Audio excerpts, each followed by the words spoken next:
Wow, what a piece of television this was. Russel T Davies has graced our screens with a piece of television set in the 80s as the AIDS epidemic goes from being completely unknown to taking the nation by storm. With a cast that I hadn't really heard of before other than Richie, and a story that looked like something that would take you on a roller coaster of a ride, I thought it would be worth taking a watch of this show, and then doing a review on it. So, is this show any good? And is it worth watching? Well, let's find out. Before I go ahead, make sure you go over to my Twitter, @brainpilot_, and tweet me what show or movie you'd like me to review next. So without further ado, I'm Brainpilot, and here is a review of It's a Sin. Just to let you know, this video will contain spoilers, so watch with caution. The story. This story is based on the true events of a young woman who in the 1980s lost 3 of her friends to AIDS. Starting out in 1981, we follow the lives of all of the main characters: Richie, Ash, Roscoe, Jill, Colin and Gregory. At the start, it felt like it was mainly going to be a coming out story of Richie to his family, and following the lives of these university students as they embark on the next chapter of their life, something like what Skins was. But it soon takes a turn.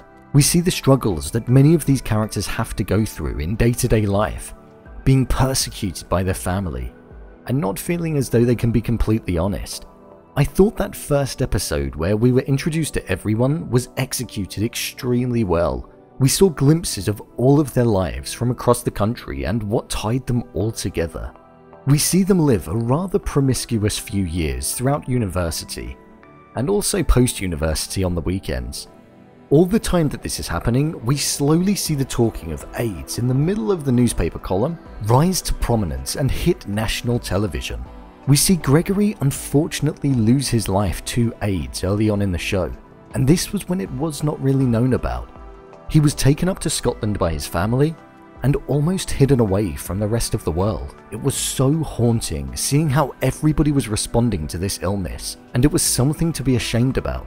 After Gregory sadly lost his life, we saw Colin, a character that I really enjoyed watching on screen, become the next victim. We saw it impact him slightly differently. It would cause him to have fits and gradually made him lose his memory right up until the end. I found this to be so emotional and powerful to watch. As Roscoe said in the show, Colin was the character that was one of the nicest, sensible people, and got unlucky with who he slept with, considering it was only one man, showing the severity of AIDS. Throughout the show, it was leading us down a thought process of wondering who this one person was. And then we saw it. There was a woman who walked through the hospital, and it was from the house that he stayed in at the start. The man in the football shirt made sense. It was the son of that woman. That moment of thought and wonder was extremely sad, and it was devastating watching the demise of this character, especially due to how he was being treated. The last person that we saw fall victim to AIDS was the main character Richie. Richie was the lead character, and we knew a few episodes prior to the end that he had AIDS. We saw him struggle to come to terms with the fact that he had it, and it was only in the penultimate episode that we saw him finally tell everyone during the protest. There was a moment where Jill was being beat, and Richie jumped onto the policeman's back. It was so unexpected and evoked emotions that I didn't even expect to arrive. I thought Richie was still in the Isle of Wight, knowing that he was there for the group no matter what. This is then when we saw him open up to his friends. We saw the gradual deterioration over the next few years, until his parents found out, and then took him back to the Isle of Wight. Richie came from a family of what you would expect was a loving and caring mother and father, but his father was always the one that had a slightly harder exterior. The moment that the parents arrived at the hospital, we saw the roles reverse. The father was in pieces, and the mother put up an aggressive front. I thought this was a really nice touch in the show, and the switch of the roles of the characters was really interesting to see. We saw just how much his friends cared for him by going over to the Isle of Wight when his mother and father took him there, with the intention of keeping Richie away from his friends. Roscoe and Jill waited there until they could see him, but unfortunately they never got to say goodbye. When Richie's mother informed Jill, it was a heartbreaking moment. It was executed in a way that was so powerful and drew the viewer in. Silence. Complete silence as we see his mother and father grieve at his bedside and tend to him. It was so powerful to watch, and I've not felt the feelings I had when watching this scene for a long time when watching a piece of television. The heartbreak of Richie losing his life, the emptiness of his friends not being able to see him, and the fight that he put up. It was hard to watch. The show then finishes with Roscoe going back and seeing his family, and Jill still helping people that have AIDS and are in hospital. We see a Christmas where the family break down time and time again as they come to terms with what's happened. This again was an extremely emotional moment as it was shared with moments of laughter and moments of complete devastation. We see a flashback of the past 10 years over the space of a minute or so, and it finishes with Richie taking a bow and enjoying time with his friends. An amazing way for the show to finish. This story is honestly one of the best pieces of television I've watched in a very long time. It handled the AIDS epidemic so delicately and carefully, while still managing to show the pure destruction and devastation it caused to so many people. It painted an awful yet clear picture of how society at the time tried to lock away people with the disease, and painted people that had AIDS as dirty people. It showed that without the help of people like Jill and the community that were fighting for this to be recognized, that the change wouldn't have happened.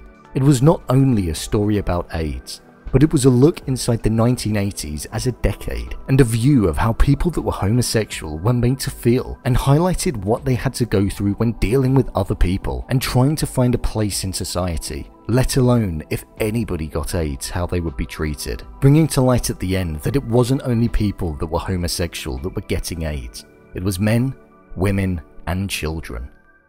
It was very, very powerful. The characters. Richie.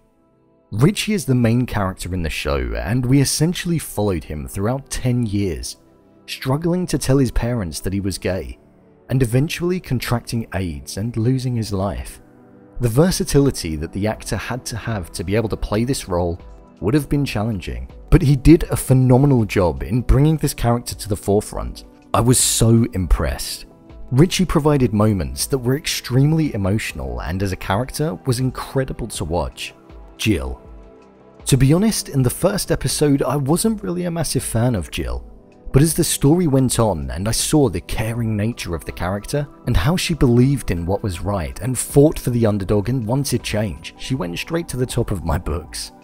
I've never seen this actress in anything else before, but I was very impressed with the performance. Although Richie was the main character, the story was about a woman who lost 3 of her friends, and I would put her as the co-lead in this show, because at points we did see this story from her perspective and her importance to the narrative. Roscoe. Roscoe was a character that I absolutely loved watching in this show. He provided the hard exterior that we needed. He was ruthless, confident, and didn't care what anybody else thought. We saw him have his own arc with Stephen Fry's character, and I enjoyed watching that unfold. I found when I would see Roscoe's character get emotional, it would cause me to feel exactly what he was, due to his front always being so strong. We saw him battle with acceptance from his family at the start, and go off and live his own life, eventually meeting all of the group, and thus 10 years later we see the Roscoe that we saw. I thoroughly enjoyed watching Roscoe throughout the whole of this show. Colin. Where do I even start with this character? I loved Colin. He was so different to all of the others, and he stood out for all of the right reasons because of that. Whilst all of the others lived a relatively promiscuous lifestyle, Colin did not. He had sex with one man who was gay and couldn't accept the fact that he was, and unfortunately, this one man was carrying AIDS and passed it on to him.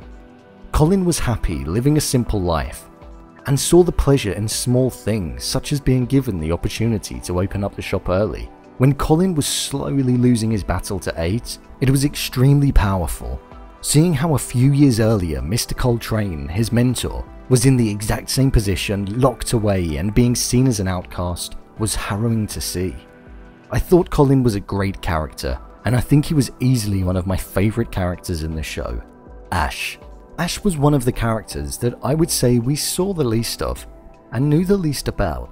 He was Richie's first love and loved him all the way until the end. He seemed like one of the more sensible ones due to having a stable job and not getting up to tons of mischief. But his love for Richie is something that shone throughout the entirety of the show. Gregory. Gregory was a character that we saw the least of due to him being the first of the group to contract AIDS. We saw the difference in the perception of the disease from when he got it to when Richie got it. This character highlighted how at the point when he got AIDS, it was completely unknown, and there was unfortunately nothing that could be done to help him. The main cast were absolutely phenomenal in this show, and I could not fault a performance from any of the cast members. They delivered characters that in the 5 episodes, we could all form attachments to, and feel like we knew and cared for. Final thoughts. Overall, I would say that this show is one of the best pieces of television that I've watched in a very long time. It drew me in from the start, educated me on what the 80s was like for this group of people with the rise of AIDS, and then hit me with emotions that I didn't expect to experience when coming into the show.